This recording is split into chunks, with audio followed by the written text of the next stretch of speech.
What's going on, amigos? Anthony here from the Three Amigos podcast. We have had some scheduling conflicts that's prevented us from coming together as a trio to get these videos out for you, but it has not stopped the process. We are still releasing videos to you guys as regularly as we can. And like the boy wonder in this trailer, I am flying solo on this one. And there wasn't, the video here that we saw, gameplay released today for Gotham Knights Robin gameplay.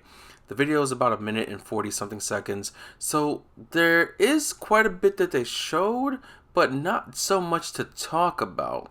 We did have an episode previously about Gotham Knights that was focused on the Nightwing and Red Hood gameplay. And it is easier to have more discussions for these things when you have other people with you to talk about it. That's just not the case for this episode, but that's okay. So I'm going to do my best to go through this video that we got here and just talk about my thoughts and some of the other things that I am, seeing or wondering for the gameplay.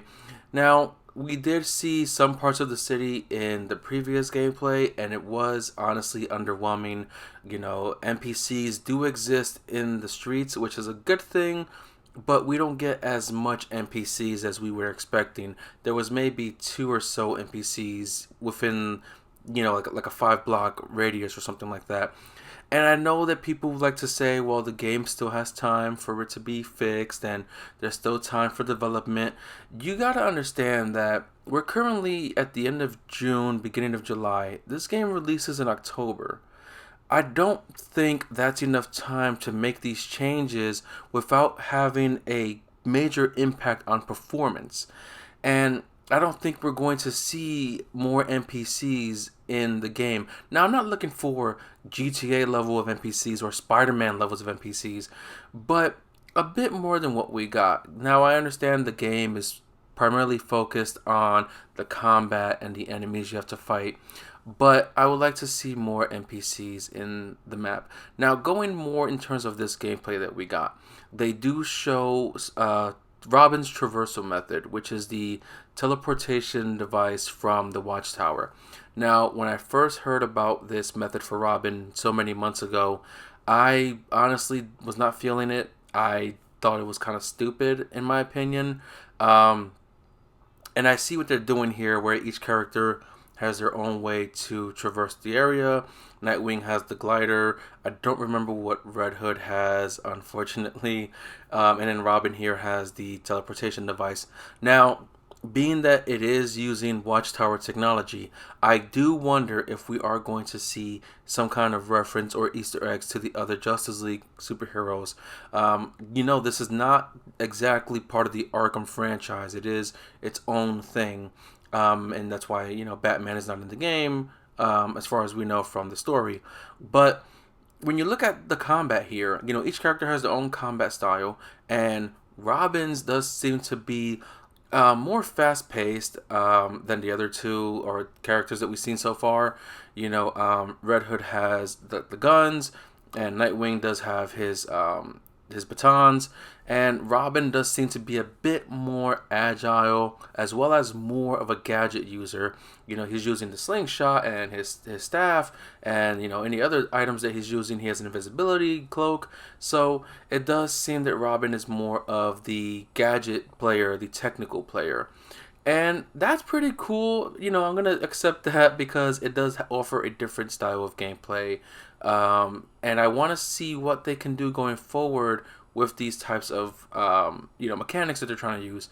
I do hope that there is going to be 4-player co-op. I believe that was somewhat confirmed or speculated from the original gameplay back a few months ago with Mr. Freeze boss fight.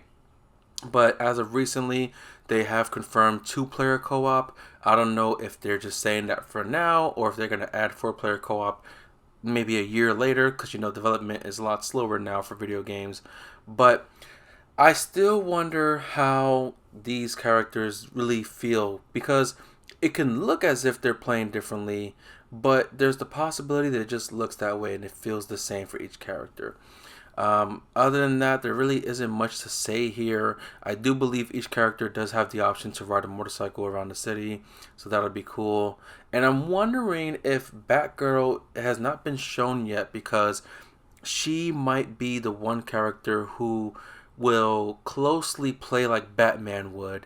And that's a good thing. Batgirl is a badass, and I would love to see her gameplay. I haven't really used her from the previous games. I know she had a playable level in Arkham Knight, and I think there was a previous game that had some kind of Batgirl content.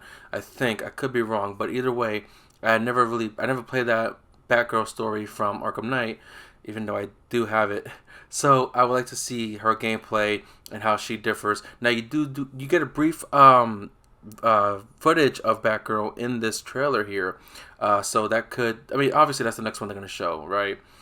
So hopefully that doesn't disappoint. I'm pretty sure she will primarily use the grapple gun to traverse through the map, and hopefully the game pays off. Hopefully the story is great. Hopefully we do get a satisfying conclusion to the game, and hopefully there's a lot to offer with this game, with the characters and the story and the gameplay, because I'm gonna be honest here, the environments themselves, I'm hoping it does work out. It does look like a much bigger Gotham, a much more attractive Gotham, even though Gotham is supposed to be ugly. The Arkham Knight Gotham, honestly, was underwhelming. It was just, yeah. And one of the problems with that game for a lot of people was you don't really feel like you're saving any lives because the only people in the game were criminals. So, if they do have enough NPCs here and makes you feel like you are saving somebody, that's cool, I guess. Hopefully. But speaking more on Robin, as you know, each character will have gear and outfits they can unlock. So I would love to see the Chris O'Donnell Batman Forever Robin costume. That'll be pretty cool. It probably won't happen, but that was, for those movies being as bad as they were, Chris O'Donnell had some badass Robin suits, both from Batman Forever and the Batman and Robin movie with the terrible Schwarzenegger Mr. Freeze that we don't talk about because that was so terrible. But yeah, there's not much to say. Like I mentioned, this is going to be a shorter one. We usually have videos about like 30 minutes or more even. So this one, about 8 or so minutes. Not too much to talk about. And I look forward to the Batgirl gameplay.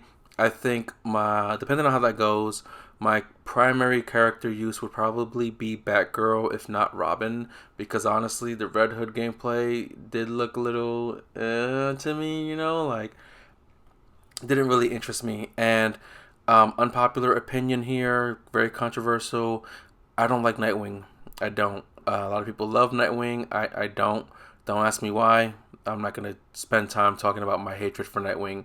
So the good thing is with co-op, and assuming that they do have crossplay, because we have players on the Amigos, run Xbox and PlayStation, Nightwing is up for grabs for Frankie or Chris. Whichever one wants Nightwing, they can have him because I don't care. I'm gonna choose so far Robin, but if Batgirl gameplay looks really good, I'm telling you guys now because you're gonna watch this video later and you're gonna hear this podcast later. I got dibs on Batgirl if she does turn out to be really cool. I'm just gonna call it. But that's gonna be today's solo episode. Just a quick one. We're hoping to get some more content to you guys with the three of us together. Like I said, it's just been some scheduling conflicts, and there's other things going on in our lives. But I am Anthony Olan with the Three Amigos podcast, and I'll see you guys on the next one.